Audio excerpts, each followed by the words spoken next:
netralitas itu adalah tidak berpihak. Saya pikir saya juga apatis ya melihatnya ya. Bukan hanya titipan bahwa si Anu nanti akan menjadi penyelenggara si Anu, tapi mulai dari tim sel juga sudah sangat diatur sedemikian rupa gitu. Ya, kita ketahui bahwa ya kan Mahkamah Konstitusi sendiri pun ini sedang diuji ya, dirundung masalah ya. Ya, apa kabar saudara?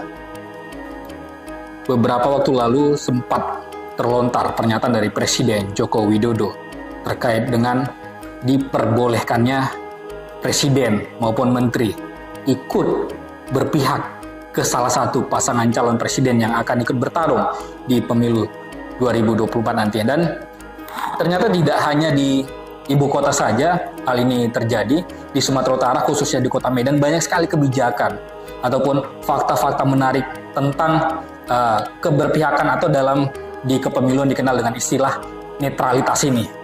Di beberapa waktu lalu juga kita sempat melihat postingan dari Wali Kota Medan yang sedang berjoget gemoy dengan sang istri. Seperti apa sebenarnya netralitas yang dimaksud dalam pemilu? Kami saat ini akan membahasnya bersama dengan narasumber kami, praktisi hukum Asman Siagian. Apa kabar, Pak Asman? Sehat Mas.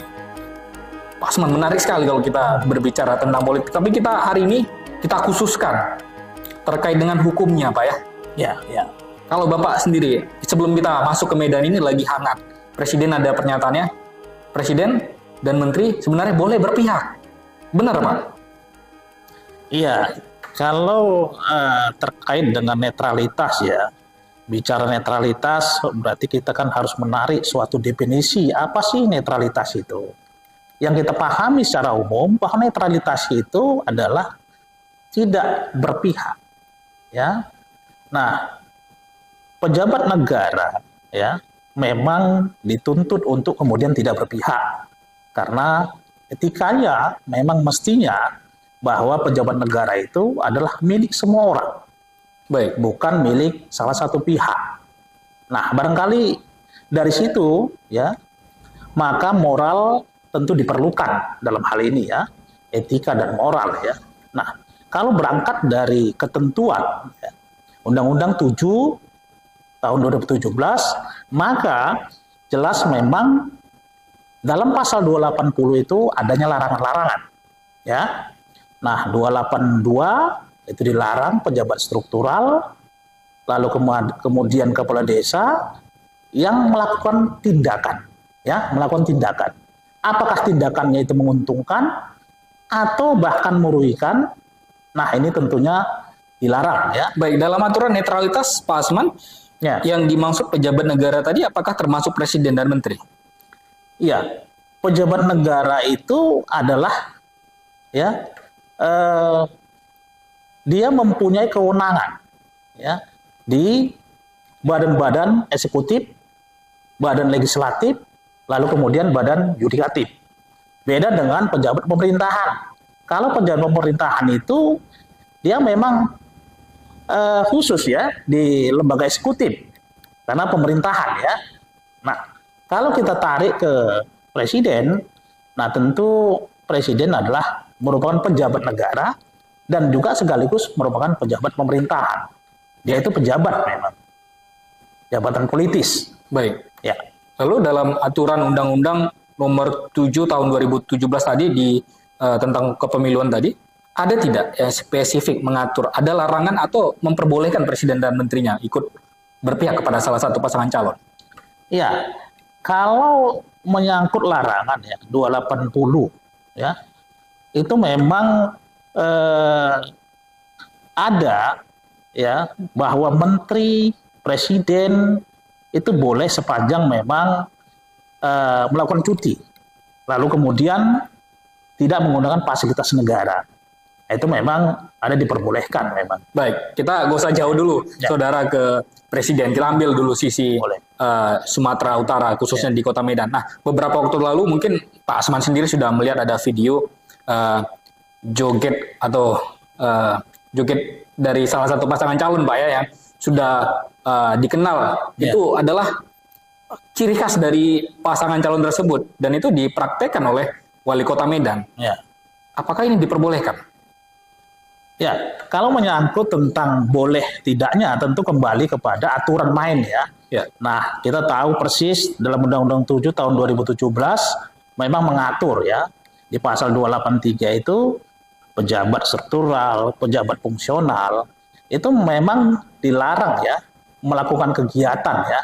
Ya, kegiatan dalam bentuk ya kita tenggarai bahwa kegiatan yang dilakukan itu menjurus kepada keberpihakan tentu kepada salah satu pasangan calon. Nah, kalau dari rujukan pasal tersebut, maka tindakan ya atau kegiatan yang dilakukan adalah bentuk yang seperti dilarang oleh undang-undang. Ya. Jadi secara khususnya di dalam aturan tersebut yang dilakukan Wali Kota Medan Bobi Afif Nasution dan istrinya Kahiyang berarti sudah menjurus pada pelanggaran ya. Ya, persoalan pelanggaran tentu memang kita kembalikan kepada kewenangannya. Ya, ada Bawaslu, ya Badan Pengawas Pemilihan Umum, yang memang bertugas untuk mengawasi, lalu kemudian menindak. Jadi Bawaslu bisa menggunakan kewenangannya, ya, dengan melakukan penelusuran atau investigasi yang dikenal ya dalam Perbawaslu 7, ya. Kalau misalnya tidak ada laporan, tidak harus hanya menunggu laporan, tapi juga bisa melakukan temuan. Ya, itu nanti kalau misalnya memang ada dugaan kuat bahwa apa yang dilakukan oleh saudara Bobi sebagai wali kota, nah tentu ya setelah dilakukan investigasi, penelusuran, kalau ada dugaan bukti berdasarkan alat bukti yang kuat, dua alat bukti, maka kemudian ini dapat dijadikan temuan. Tentu mekanisme temuan ini kan ada ya. Baik. Ya, maka Bawaslu nanti akan memanggil pihak-pihak yang terkait. Baik, misalnya ini tidak ada laporan, tapi kan ini sudah viral karena ini diunggah di akun media sosial pribadi beliau, kan gitu. Nah, kalau kita berkaca di pasal 282 ini tentang pejabat negara, pejabat struktural tadi yang Bapak sampaikan, ini kan sudah tidak boleh disampaikan, tidak boleh mengarahkan. Ini kan termasuk joget-joget ini kan mengarahkan juga secara tidak langsung. Apalagi ada jari dua menunjukkan ke salah satu pasangan calon yang akan bertarung di 2024. Ini kan termasuk ada dugaan cenderung pelanggaran di pasal tersebut. Nah, kalau misalnya ini menjadi sebuah temuan, prosesnya seperti apa? Ya, kalau itu menjadikan suatu temuan, maka yang berkewenangan untuk itu menjadikan temuan adalah Bawaslu. Ya, karena memang ya secara mekanisme dalam Perbawaslu 7 itu akan dibuat formnya oleh pihak yang punya kewenangan dalam hal ini Bawaslu, lalu kemudian dilakukanlah serangkaian proses sesuai dengan mekanisme, memanggil pihak-pihak tentunya, dan kemudian ya mengumpulkan bukti-bukti. Maka kemudian ini akan dibahas karena ini memang merupakan dugaan pelanggaran pidana seperti yang disangkakan di pasal 283 tadi, maka ini akan dibahas secara bersama-sama oleh Gakumdu, ya, terdiri dari Kejaksaan, Kepolisian, dan kemudian Bawaslu. Tidak terbuka untuk publik, Pak ya, pembahasan ini? Pembahasan ini tidak terbuka untuk publik. Baik, jadi kalau misalnya mereka menemukan tadi sudah ada prosesnya, ada tahapan investigasinya terlebih dahulu, meminta keterangan yang dilakukan oleh Gakumdu ataupun Bawaslu tadi. Nah, ketika ini tidak terbuka kepada publik, bisa saja mungkin temuan-temuan ini menjadi lemah seperti itu, Pak. Ya, jadi dalam proses tersebut sendiri kan ini memang diberikan rentang waktu ya, sampai kepada dikeluarkannya status. Nah, di status itu memang kewajiban Bawaslu sendiri itu menyampaikan ke pihak yang bersangkutan, ya, ke papan pengumuman. Nah, barangkali di situ nanti publik akan mengetahui apa hasilnya. Baik, berapa lama dari temuan tersebut untuk diproses? Kalau dari temuan tersebut 14 hari. 14 hari artinya dari mereka menemukan atau mereka mengetahui? dari mereka mengetahui.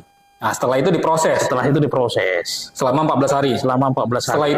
Setelah itu diumumkanlah di hari ke-14, itu kemudian harus diumumkan apa hasilnya dari serangkaian proses yang dilakukan oleh Bawaslu tadi. Ke media atau akun privat dari... Ya, akun Bawaslu boleh, dan kemudian juga ditempelkan di papan pengumuman yang disiapkan di sekretariat Bawaslu, sehingga masyarakat bisa untuk mengetahui. Baik. Apa sih hasilnya dari proses rangkaian yang dilakukan oleh Bawaslu? Apakah dihentikan? Apakah diteruskan ke pelimpahan ke kejaksaan kalau misalnya memang itu kuat ya dugaannya ya. Ya. Nah, itu temuan. Bagaimana kalau ada laporan dari masyarakat? Kalau ada laporan dari masyarakat, maka sama prosesnya. Cuman berbeda di POM. Kalau tadi POM temuan yang diisi, lalu kemudian sekarang kalau laporan dari masyarakat, maka POM laporan. Nah, jadi cara kerjanya sama, melakukan serangkaian proses juga, memanggil pihak-pihak yang memang berkepentingan, lalu kemudian mengumpulkan bukti-bukti, ya, lalu kemudian sampai kepada penyampaian status. Yang artinya ketika masyarakat melapor, membawa sesuatu, bukti ke Bawaslu. Membawa sesuatu. Apa saja biasanya, Pak? Kalau yang jelas memang kan ada beberapa alat bukti ya. Ya. Ada bukti surat, ya, dominannya bukti surat, lalu kemudian bukti saksi. Jadi dalam penyampaian laporan tersebut itu memang dicantumkan ya alat bukti apa yang dibawa, karena memang POM yang disiapkan di situ ya di formulir tersebut memang ada disiapkan di kolom tersebut ya apa alat buktinya, lalu kemudian juga saksi-saksi, lalu siapa, dan disebutkan juga nama saksinya di situ.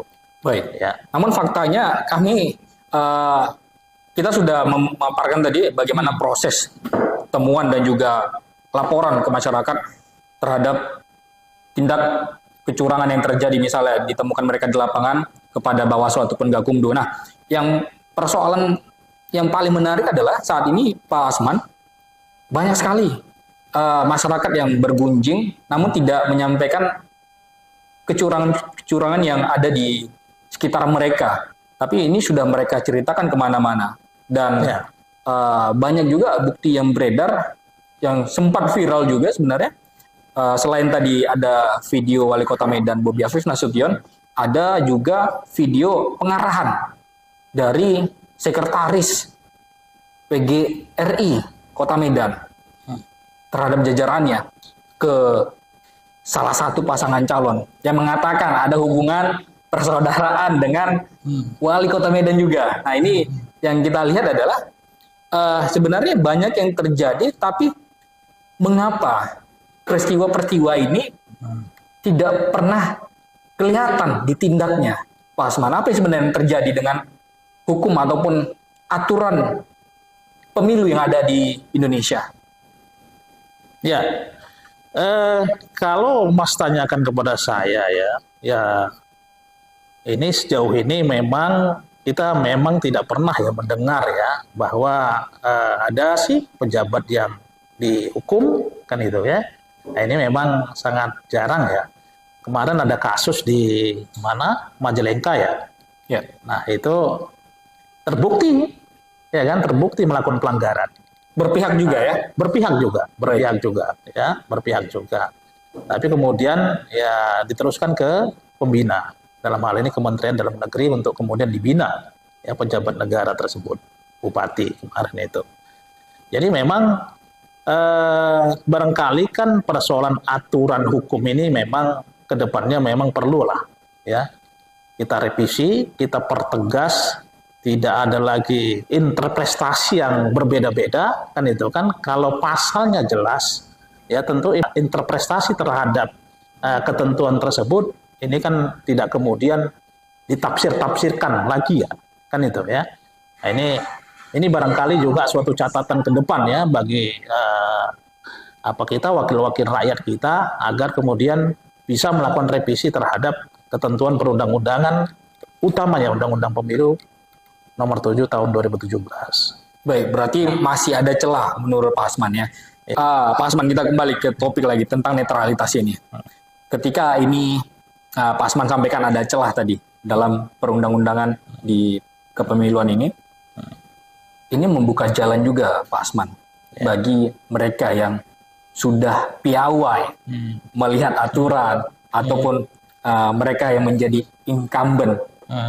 Mungkinkah cara-cara ini yang dilakukan seperti yang terjadi saat ini bisa pemilu ini berpihak kepada penguasa? Ya, dengan melihat masifnya ya, dan kemudian kejadian-kejadian, peristiwa-peristiwa yang kita lihat lah ya, secara kasat mata, ini sangat memungkinkan saja, ya kan? Sangat-sangat memungkinkan. Jadi, apa yang sebenarnya harus dilakukan oleh masyarakat, Pak Asman? Karena kalau banyak sekali yang sudah tergiring. Seperti kami melihat ada sebuah letupan ataupun virus penyebaran opini bahwasannya untuk apa melawan, sudah pasti nomor sekian yang menang.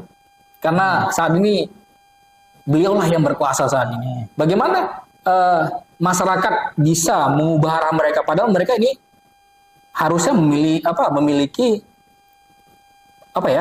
jagoan masing-masing, sehingga tidak frustasi dengan jagoannya.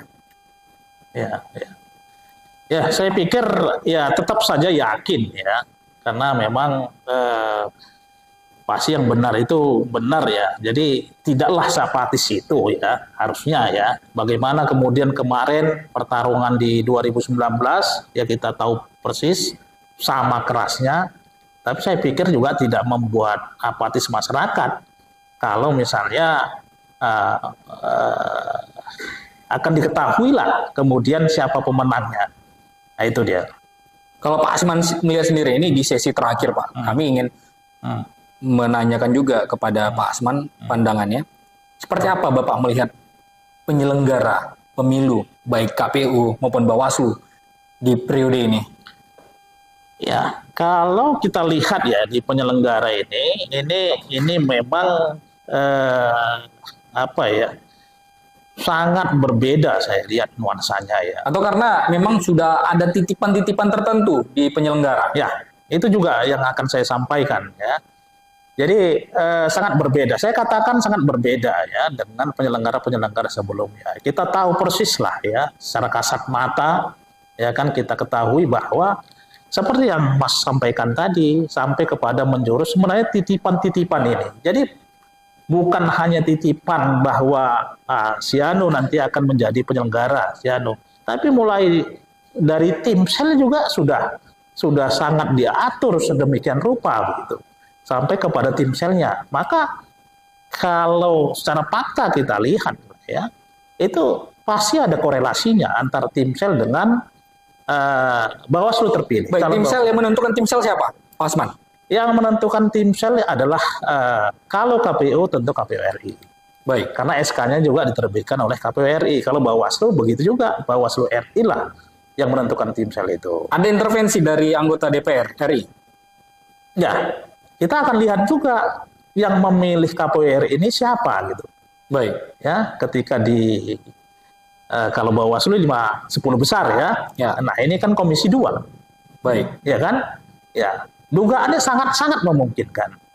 Yang ada saat ini KPU Sumut, Bawaslu Sumut, dan jajaran mereka di kabupaten kota seperti apa? Ya. Sudah disusupi? Ya, saya bilang kan tadi kan dari tim sel saja pun sebenarnya sudah dititipi. Baik. Itu kan siapa yang memilih tim sel? Tentu KPU RI. Siapa yang memilih KPU RI? Ini berdasarkan fit and proper test yang dilakukan oleh Komisi 2. Ya, 10 besar yang ditentukan.